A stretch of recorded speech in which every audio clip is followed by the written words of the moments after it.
Mon podcast IMO.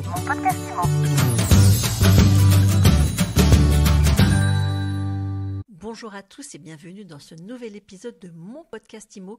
On parle des effets de la crise sanitaire aujourd'hui en Île-de-France. Les effets concrets de la crise sanitaire, on les voit tous les jours avec les pancartes à louer, bail à céder, les magasins fermés. Et on en parle tout de suite sans langue de bois avec Émilie Jousset. Émilie, bonjour. Bonjour Ariane. Émilie, présidente de l'UNIS Île-de-France. Alors en deux mots, vous nous rappelez ce que c'est l'UNIS Île-de-France ? Oui, bien sûr. Alors l'UNIS, c'est le syndicat des professions immobilières. En Île-de-France, on représente donc les syndics, administrateurs de biens, gérants, promoteurs rénovateurs. Donc on est le premier syndicat d'ailleurs des promoteurs rénovateurs. On représente aussi les agents immobiliers et les agents commerciaux. Donc à peu près tout l'échantillonnage de tous les acteurs de la gestion immobilière.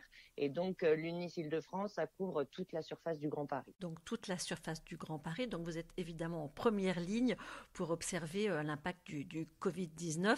D'abord, on va commencer par les copropriétaires. Qu'est-ce que ça donne au niveau du règlement des charges de copropriété ? Alors aujourd'hui, on commence à avoir des chiffres. Sur la région parisienne, on avait le trimestre dernier une augmentation d'impayés des charges de copropriété de l'ordre de 6%.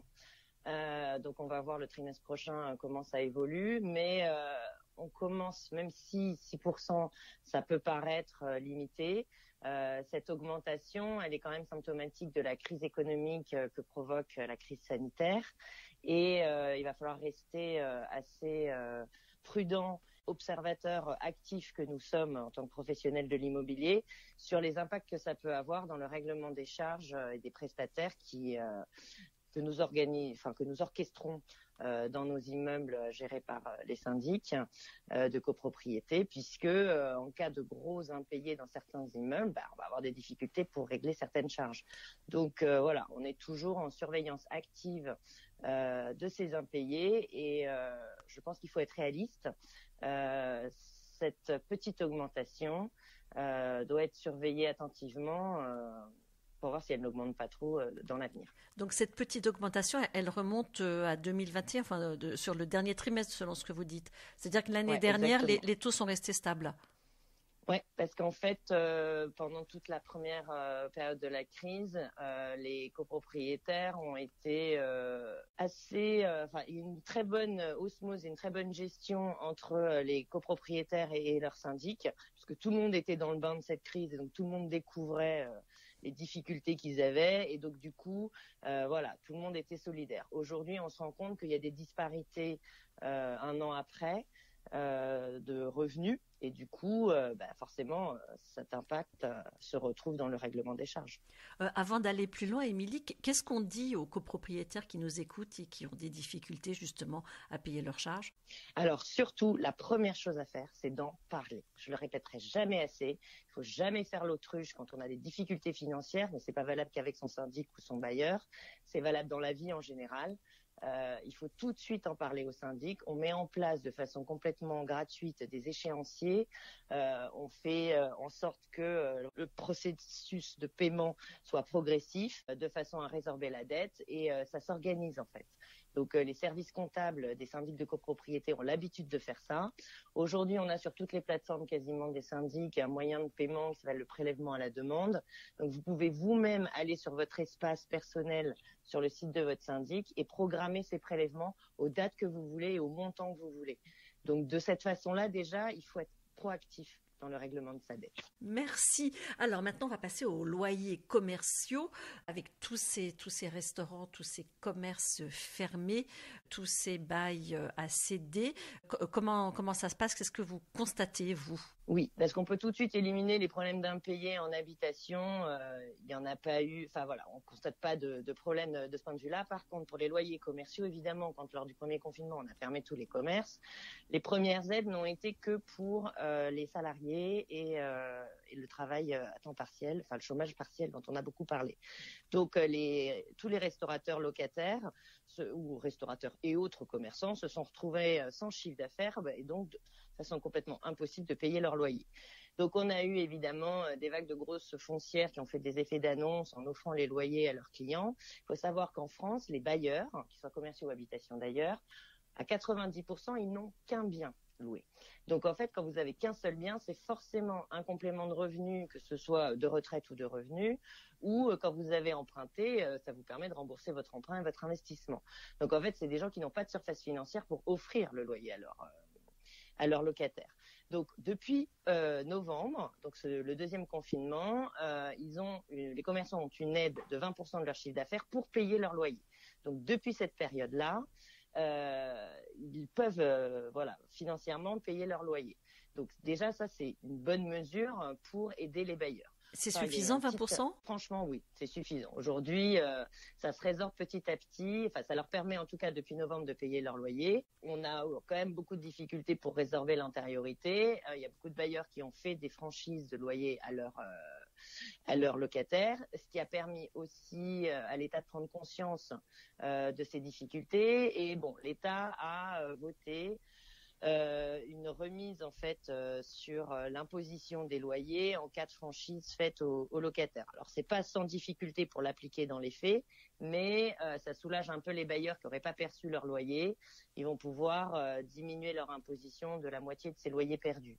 Donc c'est pas nécessaire. Enfin évidemment nous en tant que professionnels on trouve que c'est jamais assez, mais c'est déjà pas mal. Donc déjà ça donne un petit appel d'air aux bailleurs. Mais du point de vue du locataire qui peut pas payer son loyer, il faut absolument négocier avec son bailleur de façon à être hyper transparent sur ses rentrées d'argent, s'il fait un peu de vente à emporter ou s'il a trouvé d'autres moyens. Il y a beaucoup de e-shop ou de sites internet qui se sont développés de façon à continuer leurs activités dans tous les domaines d'activités qui sont fermés. Donc aujourd'hui, je pense que on arrive quand même dans une situation critique au bout d'un an. Il existe très peu de sociétés qui ont un an de trésorerie de loyer en poche, donc on arrive à la fin en fait de tous les PGE qui ont été accordés l'année dernière. Et donc c'est aujourd'hui qu'on va se retrouver dans une situation compliquée. On observe qu'il y a eu moins de dépôts de bilan en début d'année 2021 que l'année passée, puisque les PGE et les aides maintiennent certains commerces de façon viable temporairement. On sait très bien qu'à la fin de ces aides et de cette crise sanitaire, il va y avoir une explosion du nombre de liquidations ou de dépôts de bilan. Et c'est ça qui nous inquiète énormément, puisqu'aujourd'hui, on se retrouve en Île-de-France, et on le voit déjà, pour des commerces qui devraient être ouverts avec des affiches, comme vous le disiez, bail à céder ou liquidation. Et en fait, notre inquiétude, c'est de dire tous ces pieds d'immeubles dans certaines rues, parfois qui étaient commerçantes, qui vont se retrouver vides, ça va baisser l'attractivité commerciale de certaines rues de Saint-Quartier de Paris et de la région parisienne. Et pour pas se retrouver avec soit des locaux vides pendant des années, ce qui est financièrement intenable pour les propriétaires et même pour les copropriétés, soit avec des murs entiers de boîtes aux lettres, puisque vous pouvez faire des commerces rapidement de boîtes aux lettres qui vous permettent en fait que les gens puissent aller chercher en bas de chez eux les colis, puisque le e-commerce est ultra développé, encore plus qu'il n'était avant la crise, et on en bénéficie tous, il faut pas se mentir. Aujourd'hui, on commande tous sur des sites internet, et donc du coup, on se disait à l'UNIS avec tous mes confrères et tout le Conseil Île-de-France, l'idée ce serait que les bailleurs puissent louer ces rez-de-chaussée à d'autres sociétés qui ne sont pas forcément commerçantes. Et en fait, on se disait, l'idéal, ce serait que toutes les professions libérales puissent bénéficier de ces pieds d'immeubles et de ces beaux commerciaux, même si ce ne sont pas des métiers inscrits au registre du commerce, de façon à ce que la vitalité commerçante de passage d'un quartier ne soit pas endommagée. Parce qu'il faut savoir que ce qu'on veut, c'est garder une ville attractive, commerçante, vivante. On a tous envie de vivre dans un quartier animé. Donc, et pas dans une rue morte où, il se passe. Donc, du coup, notre idée, c'était ça. Aujourd'hui, la mairie de Paris est en toute pleine réorganisation et réflexion sur son PLU, et on se disait que, une action sur les catégorisations de commerce, de bureaux à Paris serait intéressante pour soutenir les bailleurs afin de trouver des locataires qui prennent à bail leurs biens. Et puis, il y a aussi la transformation de ces locaux en habitation.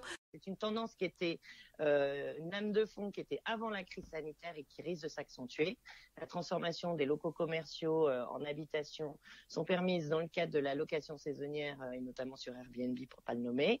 Et nous, ça nous inquiète parce que c'est des usages qui sont compliqués en copropriété puisque les locaux sont pas toujours adaptés à l'habitation. Vous êtes une des rares voix aujourd'hui qui dit oui, sur le marché, concrètement, il y a des difficultés. On a observé, nous, de façon hyper réaliste, dès septembre, une baisse du nombre de promesses de vente signées et les notaires l'ont confirmé 3 mois plus tard. On a tout de suite constaté que les délais de mise en vente, et donc entre le moment où vous mettez le bien à la vente sur les portails d'annonces et le moment où vous faites les visites et où vous avez la première offre, que ces délais se sont énormément rallongés, puisqu'on est passé à Paris entre 15 jours, 1 mois à 2 mois, 3 mois. Donc en fait, c'est énorme en temps de négociation. Et du coup, forcément, ça a un impact sur les prix. Aujourd'hui, on est passé d'une hausse de chaque année de 6% du prix en région parisienne à une hausse de 3%. Donc, je ne dis pas qu'il va y avoir une baisse, mais on voit bien que voilà, les prix commencent à se tasser et que l'augmentation commence à baisser. Donc, il faut évidemment être réaliste et on le voit maintenant sur la location, c'est-à-dire qu'aujourd'hui, on a un stock énorme, il suffit de se balader d'ailleurs sur un portail d'annonces, on a un stock énorme de petites surfaces. Alors d'une part parce que tous les biens qui étaient loués sur Airbnb sont repassés sur les portails en meublé de location classique, et d'autre part parce qu'on n'a pas les gens pour les louer, ces petites surfaces. On n'a plus d'étudiants, on n'a plus de touristes, on n'a plus de déplacements professionnels puisque tout se fait en visio. Donc toute cette population-là qui était amenée à se déplacer, à venir pour quelques réunions, congrès que ce soit, ne bouge plus puisque tout est dématérialisé. Donc ça, c'est pour les petites surfaces. Et ensuite, est-ce que les prix s'effondrent pour autant, les prix affichés? Est-ce que vous observez un effondrement? Pour l'instant, on n'observe pas de vraie baisse. Je dois être franche avec vous, il n'y a pas une vraie baisse, il y a une stagnation. Il va y avoir forcément une correction des prix, mais elle est à la marge, puisque chaque bailleur étant dans une situation financière différente, va faire une correction sur les prix dans son propre timing et de sa propre proportionnalité de ce qu'il peut accepter ou de ce qu'il peut supporter. Je pense que pour l'instant, on est plutôt dans un marché attentiste, mais on le voit là déjà pour les grandes surfaces. Les grandes surfaces ont exactement les mêmes caractéristiques que les petites surfaces. On ne trouve plus preneur pour les grandes surfaces à Paris. Donc ça prouve bien qu'il y a une prudence de nos clients, de nos confrères, de nos citoyens en fait. On est tous pris dans cette crise et on est tous en train de se dire c'est pas le moment de faire de gros investissements ou de déménager ou voilà. Tout le monde reste en fait dans une situation attentiste et du coup, ça a un impact sur le marché. Et pour finir, on a du mal à trouver preneurs pour des grandes surfaces aussi quand on les met en location. Les grands appartements familiaux aujourd'hui à Paris sont vides. Exactement.